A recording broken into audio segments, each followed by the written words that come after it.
Сабақтың тақырыбы «Ұлылардың ұлысы Абай» әдеби монтаж сабақ.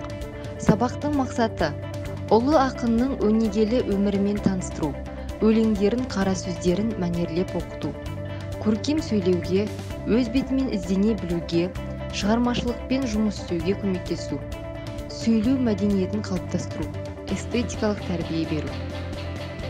Сабақтың барысы көп адам дүниеге бой алдырып аяғын көп шалдырған, өлді деуге бола ма, ойлаңдаршы, өлмейтұғын артына сөз қалдырған, деп төрелігін өзі шешкен Абай бүгін жарқын бейнесімен де, жалынды жырымен де бізбен бірге жол алып келеді. Абай ізінің кіршіксіз ақ жүрегін тербеткен сансыз ойларын, тамаша шығармалары мен жалынды жырларының бетінен, әр жолынан, әрбір сөзінен бізге соншама ыстық, соншама жарқын лебеседі. Ол өткен заманның, кешегі түркі дүниесінің соққан тынысы болса да, бізге түсінікті, жүрегімізге қонымды Абай лебі, Абай үні, ана тынысы, заман тынысы, халық үні, Абайдың жарқын бейнесі, жалынды жыры бізбен бірге мәңгі жасап келеді. Абай туралы қанатты сөздер.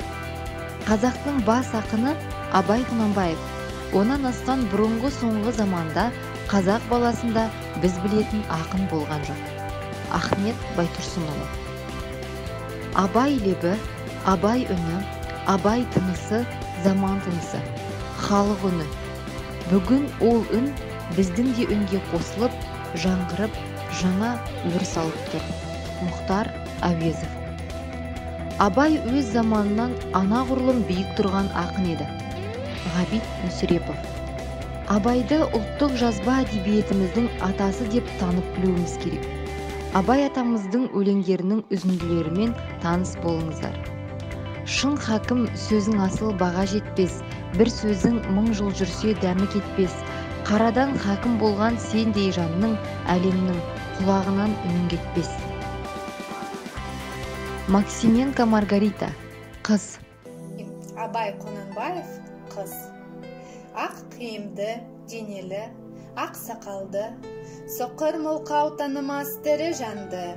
Үсті басы ақ қарау, түсі сұлық, басқан жері сыбырлап келіп қалды. Демалысыз кірік аяз бен қар, кәрі құдан қыз келіп әлек салды. Ұшпадай бір күн киген ұқшырайтып, аяз бенен қызырап ажарланды. Бұлтай қасы жауап екі көзің, басын сіліксе қар жауып мазанды алды. Бұрандай бұрқсар кетіп долданғанда, алты қанат ақ орда үй шайқалды. Әуез көріп жүгірген жас балалар, беті қолы дұмбығып үсік шалды.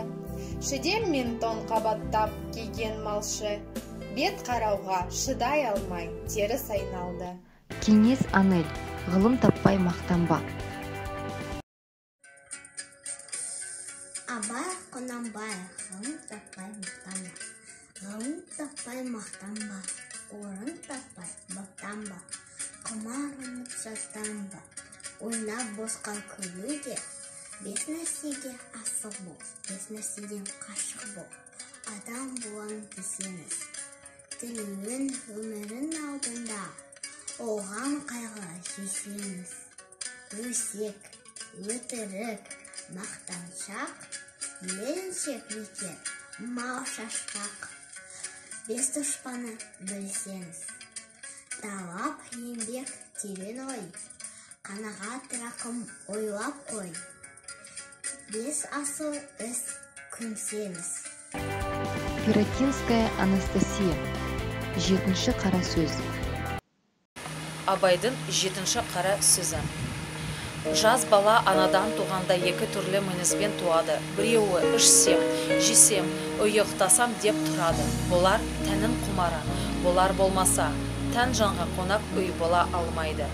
Хам өзі өспейді, қуат таппайды. Біреуі білсем екен демеклік.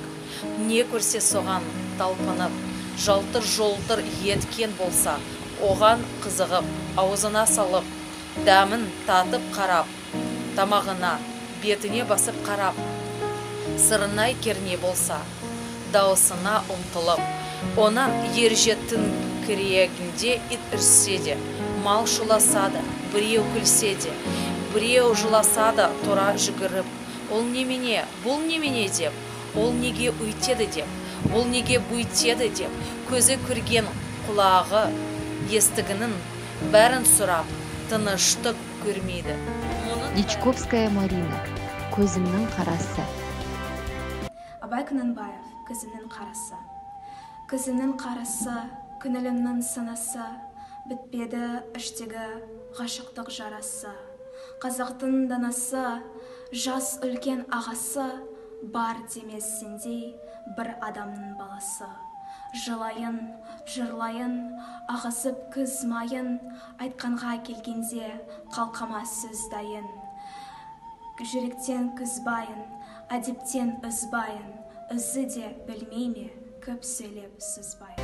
Кешуова Ахмарал, Татьянаның Онегинге хаты. Тәңір қосқан жар едің сен, жар ете алмай кетіп ең, ол кезінде бал едім мен, аямасқа кетіп ең. Далақ етіп болғаланды, болды бәлем кеткені,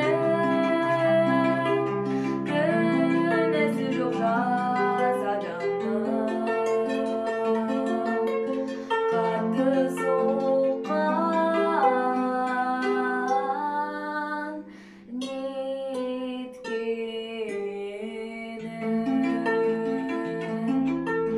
қатты соққан неткені.